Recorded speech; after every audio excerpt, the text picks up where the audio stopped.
Everybody want to talk about tools. What kind of tools does a welder need? Well, I'm here to tell you what. Biggest tool I like right here as a welder is a file. There are many files out there, but this one right here is mine. And this is what we call a half-round bastard file.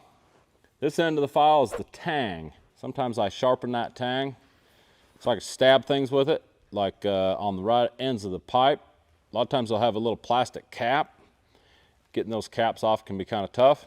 I just stab this tang right through it and pop that cap off. This end of the file, sometimes I like to sharpen this end of it. It helps pop BBs off the pipe or the plate, whatever I'm working on. One of the things that a lot of people don't know about a file is a file has a direction of use. So when you're filing, these teeth on this file, they're set for a very specific way. They're made to remove material pushing forward. One thing you don't want to do with a file, and I learned this a long time ago, is you don't want to pull it back, put downward pressure and pull it back on whatever you're trying to file. It's intended and made to push and remove material. The other thing is this side of this file is round, and that'll slide inside a pipe really good for cleaning out the insides of the pipe. One of the other big things about files is sometimes you get to a job site and they just got a whole bunch of files, and whoever used it before, they pulled back, and so a lot of the teeth are dull. Well, the tang is meant to hold a handle. And so if you ever get to a job and you come across a file that's just not removing the material that you want or tearing it out like it should. And so these teeth right here are generally, from a used file perspective, they're pretty sharp compared to these ones. This side of the file gets used up a lot more. So if I'm on a job and I get a file, some old janky rusty file that they give me, and it's not working for me, I'll turn it around and pull it this way, tang that way, right? So that way the teeth are cutting from the right angle. And that's been a little trick that's helped me out a bunch. All right, so here's the deal. We got some data in that shows that 93% of you are watching and learning, and you're becoming better every day with watching our content, but you're not subscribed. So get down there and hit the red button. Help yourself out. The other thing to note about files is they're very straight and flat. So like on small bore pipe, it's really critical that you get the face of the pipe real square.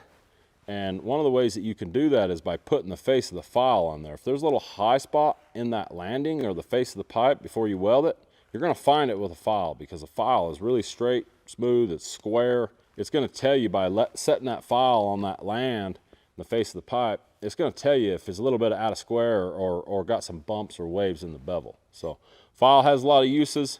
It's one of the most important tools that I've used as a welder. And if you don't have a good file, go down there and check them out. Nicholson is a great company to get them from. You can get single cut or double cut. This is a double cut, meaning it's got teeth lines going this way and that way.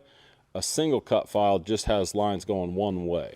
And the big thing to know between a single cut and a double cut file is that the single cut, it's got less teeth in it. A single cut file, in my opinion, takes out more material because it's only got a single row of teeth to grab onto the metal. Double cut takes out smaller chips, and in theory, it's a double cut notch file has got more teeth on it, so it'll last longer. But that's just for people that don't know how to use a file properly. A single cut, if you use it right and only file in one direction, that file will last a really, really long time. Another thing to note on a file is this is made out of extremely hard material, very brittle. Be real careful with them. If you drop them, they're gonna break. I mean, they're really brittle. They feel really strong because they are, but they're definitely very brittle. A lot of times when you're welding, especially downhill welding, you get slag. If you're running real hot and real fast, you'll get slag. After you wire wheel it, you'll get slag that's almost like, it's really hard, solidified slag on the edges of the fill passes or hot pass. The beauty of a file is it comes down to a nice point, and you can stick it in that little groove and just rip that slag out of there. I mean, it's handier in a pocket on a shirt. A file's got a lot of uses. You know, you're out there running and gunning, working 80 hours a week, and you might forget to clip your toenails. Well, guess what? Good welder always got a file. If this thing will file steel, I'm pretty sure it'll file down them toenails. There's about 1,000 uses for a file. A lot of times, even like when we get to a valve set or we're doing bolt up work, not that this has ever happened or anything, but the engineers send out the wrong bolts and you got to trim them.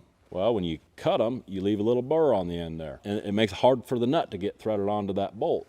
So you grab your trusty old file, you rake the end of it, pull that burr off, kind of puts a little chamfer on that bolt, nut threads right on, no problem. Literally, a file has an unlimited number of uses. from notching to arc burns to toenails. I mean, if you ain't got a good file, you ain't no welder. All right, so that's the welding tool that I use. It's the only one, obviously. And if you think differently, drop me a comment. What's your favorite welding tool? All right, see you on the next one.